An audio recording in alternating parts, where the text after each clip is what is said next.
welcome to another penny hunt video here on the Penny Hunter. This box is from Charter Oak. Now, Charter Oak, as you know, is my best bank to get pennies from. They give me the most Wheaties, the most Canadians, the most 2009s, most 1959s, the most copper, and the most 1960s out of any bank that I go to. Now, I have never actually gone to this branch of Charter Oak, but because of the blizzard last week, I had to go to a different branch because my main branch couldn't deliver the coin. So let's keep an eye on what I'm able to pull out of this box. I did already check there are no enders, but I'm hoping for at least 10 Wheaties, and anything else I'll be pleasantly surprised about. One thing that I'm going to change in this video, I just want to see how it works out. I'm going to use a point system to grade this entire box. Now, it's going to have different points of reference. We're going to have Wheaties and Canadians and S mint marks. The older the coins, the more points they'll be worth.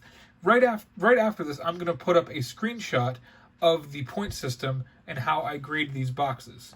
So I just want to see how that ends up. It may be the new way I do videos. I might not like it. I might go back to just the counting the wheats and the Canadians.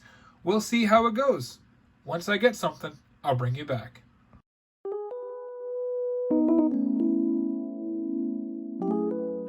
First find of the box is a dime. It's actually been a long time since I have found a dime in a penny box. We're up 9 cents. I'll take it. All right, roll number 2 gives us our first wheat cent. It's a 1945, so that'll be 2 points on the board. First wheat cent as well. Roll number 3 gives us another Wheatie. This one's a 1953D. That's good enough for 1 point on the board. Roll number 4, wheat cent number 3. It's a 1955. Roll number 6 gives us another our first Canadian. It's a 1995. That's good enough for 1 more point. Roll number 8 gives us our 4th wheat cent. It's another 1955. 1 more point on the board. That's 6 points in 8 rolls. Roll number 10 gives us a wheat cent. It's a 1953. Really beat up. It's quite dingy, dirty, and a little rusty. That's another point. 7 points in 10 rolls. Roll number 12 gives us our second Canadian. That's another point. We're up to 8. Roll number 15 brings us Canadian number 3. It's a 1986. Roll number 18 gives us our 6th wheat cent. It's a very common 1958D. 1 more point. Roll number 19, it was face up in the roll. Another wheat cent. That's number 7. And another point. Felt like bringing you back in for this. It's just a beautiful coin I wanted to show you. It's a 1966 out of Philly. Now, well, actually, I don't know if it's out of Philly, because between 1965 and 1967, they did not put the mint of origin on any United States coin. So this actually could have been minted in any of the 3 mints. Most notable, they did not release a proof set in any of those years either. What they did do was release a special mint state coin, and I'm wondering if this is one of them. It does have a very nice luster to it. You can see it reflects very well. And again, this coin is over 50 years old. So roll number 20 puts us at 8 wheat cents. It's a 1950 out of Denver. 1 more point on the board. Ask and you shall receive. I was just talking about 1960s S mint marks, and I have an absolute beauty here. This is a 1968 S mint mark. Normally I put them under the scope, but I really just wanted to show you how nice this coin was.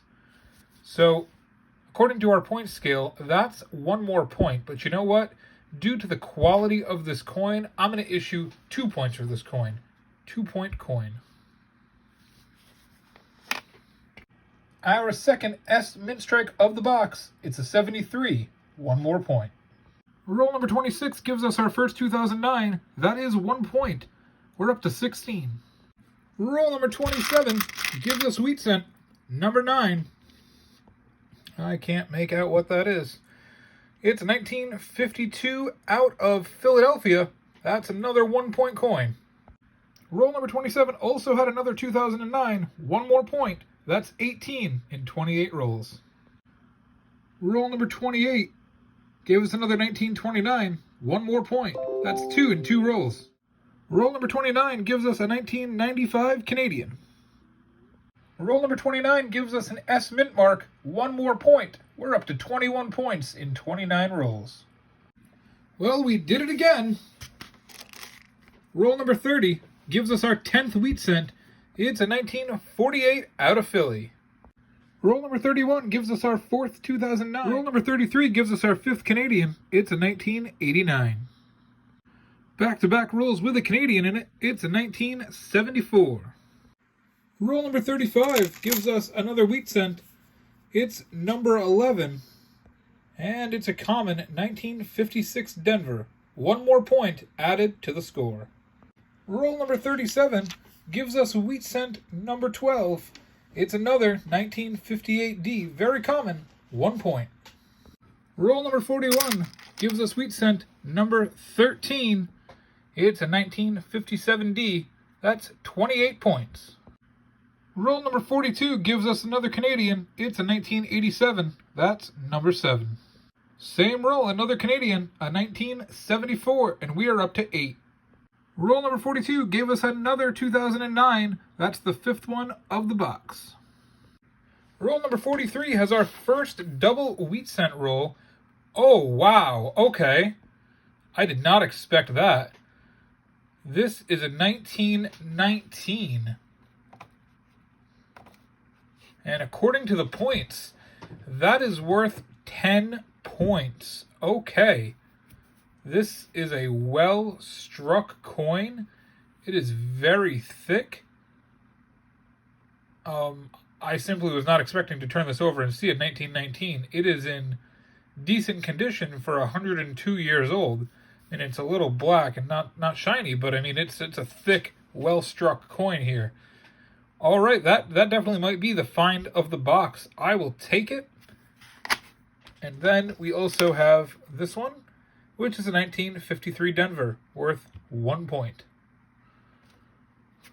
Roll number 46 gives us another Wheatie. It's a 1957 Denver. One more point added to the score. That's wheat cent number 16. What in the world is this?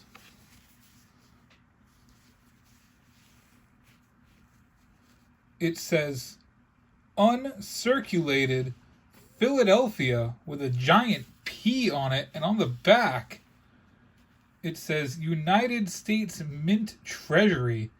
I have absolutely no idea what this is.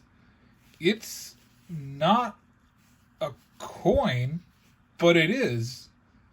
It is really shiny.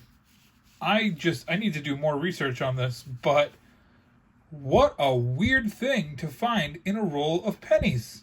Unbelievable find. If this has some sort of value, I will generate a point value for our score. I just need to do more research.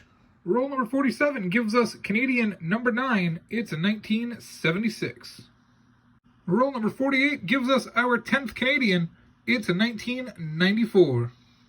Roll number 48 also brings us another wheat cent. It's a 1953 out of Philly. That's number 17. We are ending this box with a bang. I see 2 Wheaties and a Canadian in roll number 49. Picked up the wrong coin. Sorry about that. It is right here. It's a 1948 out of Philly. We have one more right here. It's a 1958 Denver. And the Canadian, it's a 1972. Another find in roll number 49. It's another 2009. We're up to 6. Well, here it is. I hope you've enjoyed this video. I'm going to go through all my other videos that I've posted and grade them with this new system so we can see what videos scored the most points, and I will update my video descriptions with the links and point totals from highest to lowest. We added a new token today. That US Mint coin came with mint sets. It's not worth much, but it's still cool to see. We ended up with 52 points, which is over 1 point per roll. The highest one was the 1919, which gave us 10 points. We had a lot of 1959s that didn't count. It's our fourth straight box with 8, and our third straight box that we flirted with a triple-double, but that shows you how difficult it is to achieve. Thank you so much for watching. I appreciate all the support. Tomorrow we will be back with our weekly nickel hunt video as we look for buffaloes and silver. Please subscribe now if you haven't done so already and support the channel. Have a great day and happy hunting.